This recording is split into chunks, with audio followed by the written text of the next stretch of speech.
La pauvreté ou la précarité aujourd'hui, c'est prendre en compte l'ensemble des difficultés des habitants de nos territoires et les aider à subvenir et à accéder à leurs droits.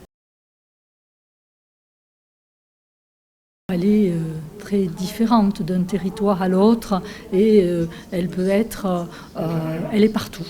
Hein, qu'on soit dans un endroit comme une métropole, comme à Toulouse, ou dans un territoire très rural, on est confronté à des publics qui sont en difficulté pour accéder au minimum vital.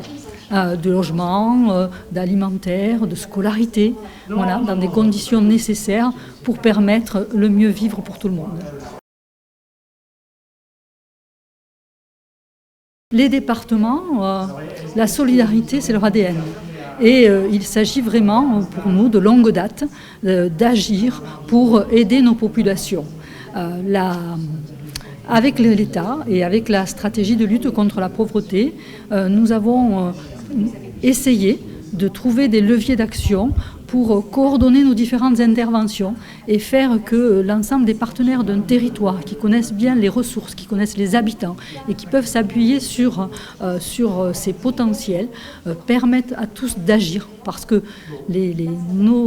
nos usagers, les personnes qui viennent nous rencontrer sont les mêmes quand elles vont rencontrer un CCAS, quand elles vont rencontrer un département, quand elles vont à l'école, voilà.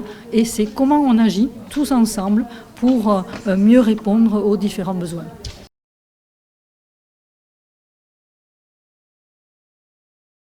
La stratégie, il faut d'abord regarder ses leviers.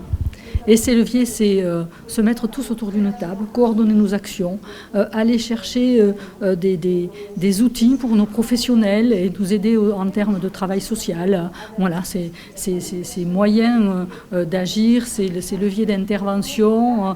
Voilà. Après, c'est tout ce qui tourne autour des partenaires, des associations autour de l'aide alimentaire, c'est comment on les aide davantage. Et dans le contexte que nous venons de vivre autour de la crise sanitaire, de ses conséquences, aujourd'hui autour de l'inflation, c'est comment tous on peut avoir des moyens supplémentaires et y compris des moyens de l'État pour agir de manière coordonnée.